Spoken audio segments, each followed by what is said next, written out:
Hey everybody, welcome back to the Carry and Cut YouTube channel. And if you're new here, I sure do appreciate you stopping by and watching. Don't forget to like, comment, and subscribe, and also check out our Instagram at carryandcut and our Patreon at carryandcut. We sure do appreciate all the support on the Patreon. All of the proceeds are going to go directly back into the channel to buy new equipment and new knives to hopefully make the quality and the content better for you guys. So today we have the Sencut watauga, and before that, I want to give a huge shout out to Jimmie Crowe for sending these knives in for us to check out. You know, it's a huge help that he can send these stuff in and believe in me to take good care of them and do good reviews and send them back to him. So, you know, it sure is awesome. He is the second subscriber now that has sent stuff in. So if you guys do have anything, you know, that you want me to check out and show here on the channel, you know, I'd be more than happy to take whatever you guys want to. I'll take great care of it. If you want me to, I'll disassemble it on the channel, put it back together, and get it all cleaned up for you guys and send it right back to you. So if that's something you guys would ever be interested in, just leave a comment leave a comment down below, and I'll get right back to you with my email. So anyway, thanks, Jimmie. Sure do appreciate that. So Sencut watauga. For you guys that aren't too familiar with the Sencut brand, this is you know, Civivi and the Wee Knife Company.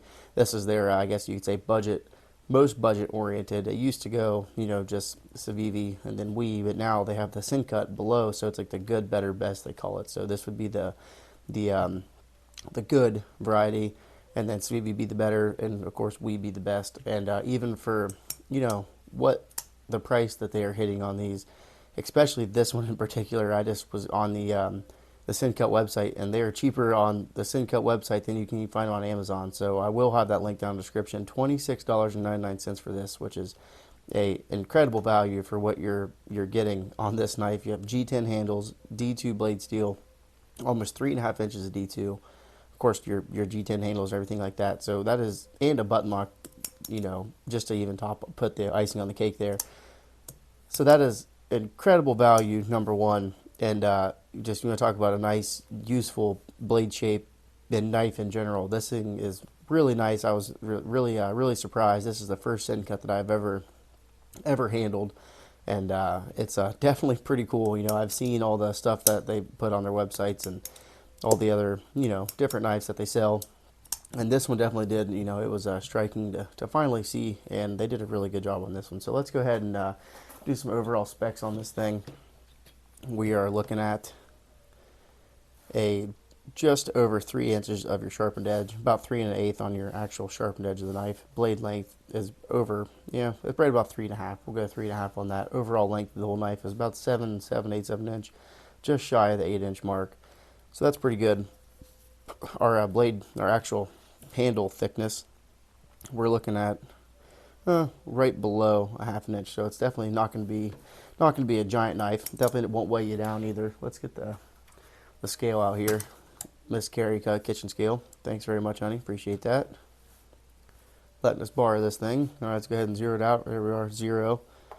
Place it right on there. So we're 3.7 ounces for a 3.5 inch bladed knife. So that's pretty good. I know a lot of people get they like to see an inch per ounce. I guess whatever that means to them. You know, I'm not really too crazy about the whole knife weight scenario, debacle, whatever you want to call it. And let's go ahead and do some size comparisons for you. This is our 500 subscriber giveaway knife. This is our Civivi Praxis button lock, and it's recording this video. We're still at 453 subscribers, so 47 more, and we're going to be giving this bad boy away to one of you guys, and I'm really excited about that. Get a live stream going, and we'll get that figured out. I want to do a test live stream to make sure everything's going to go okay. So if you guys would be interested in that, please let me know, and I'll try to get that organized for us. So there we go. We're a little bit bigger on the Civivi Praxis button lock. How about the Benchmade 940? We're definitely pretty close in size with the Benchmade 940. How about the Spyderco PM2? Oh, that's about right in the wheelhouse right there. That's about dead on perfect. And how about, let's do the Bug Out, Benchmade Bug Out. That's definitely a considerable amount bigger than the Bug Out is. So definitely a pretty cool knife. This knife originally came with jade G10 handles, and old Jimmie, he likes to modify and customize all of his knives, at least a lot of them. So these came jade, obviously, and he dyed them. So that's pretty cool to see. They came out awesome. This, you know, real kind of maroon burgundy red color. So it's definitely pretty cool to look at, easy on the eyes. And let's keep going on the knife here. So like I said, G10 on the handles. We got stainless steel liners in there, and they are they're not, I would say, skeletonized, but there's definitely some material taken out to keep that weight down for us. And so it's, there's no flex or anything like that in the handles. You got nice barrel spacers in the back, and you also got these extra standoffs, whatever you want to call them, just extra support for the knife in general. Great lockup, and a lot of people are all worried about the whole button lock thing nowadays, and however you can whack it on the table and the darn thing comes out at you, spine whack test. I'm not too crazy on that. These if you're really getting down and dirty with a knife like this, then you should probably be using a fixed blade, or that's a whole beyond me kind of deal. So you have your primary opening would be your flipper tab right there, but there is also this nice like folder, I guess you want to call it. You can definitely get that reverse flick on it.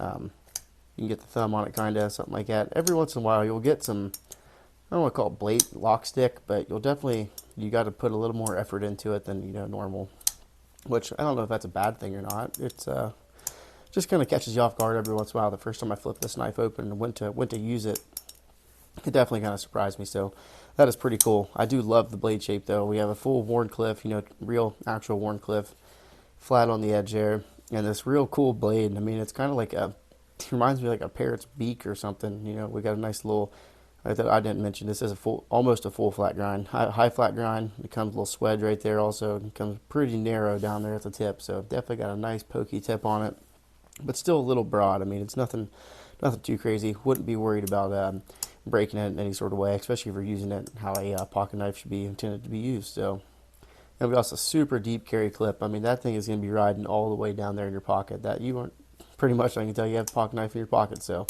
that's pretty cool. I do really do like the deep carry clips on knives. I don't like them sticking all the way out of my pocket, and it's easy to lose. I've lost this Benchmade 940 2 times now, and once I was out on the highway setting barrels for a traffic switch we were doing, and that was I ended up finding it on the trailer, so I was pretty excited about that. My wife definitely would have killed me if I lost this one, so I'm a big fan of the deep carry clips. I don't know, I'm trying to think out what I missed on this. Oh, there's caged ceramic ball bearings in the pivot. This action is super nice, just falls shut, comes out with authority, super nice flipping action. And our flipper is pretty much right in line with our pivot, so it's I wouldn't say it's could be worse, but it's definitely very nice, pretty useful jimping right there on the flipper tab too. It's not too rough. It's pretty nice, definitely feels good on the finger.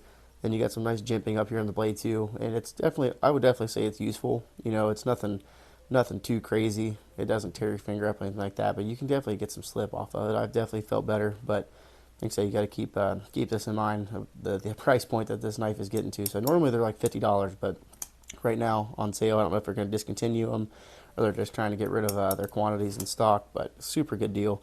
And you can also, they got this real nice finger choil on there, which you can definitely have a whole bunch of sharpenings before you get into that, but you could also get your finger up on it and get some detail work done. But other than that, the handle, I mean, it's comfortable like it is back here or in the choked up position. So overall, this is a great knife, and for $27, I mean, heck, you can spend that on your lunch break at work if you want to. So if you're looking for a nice, all-around user work knife, beater, whatever you want to do, you got to do some mods to it, do some regrind or whatever you want to do, this would be a perfect knife to just have in the collection. And it's awesome to see Jimmie so passionate about his knives and doing all the customization that he does, and I can't wait to check out more of his stuff. So I think that about wraps it up for this one. I think I pretty much covered everything there is on this thing. And I also do want one other thing. The fasteners they're using, we got T8 all around pivot, body screws, and I think it's T6 is going to be our clip. So I definitely love seeing that. And we even got it's not inset into the liner, or our scale isn't, the clip isn't, but the screws, they're flush mounted screws. So that's definitely nice. Another nice thing to see. So well, we went over all the other size comparisons. So, all right, guys, until next time, I think I'm going to do a disassembly video on this also, see how this button lock works. We did that button lock pyrite, and it kind of threw me for a curveball, so hopefully this one isn't as challenging to take back apart or put back together, but we'll give it a shot, and, we'll see how it goes. We'll get it put back together. I got faith in us, so All right, guys, till next time. Thanks, appreciate it.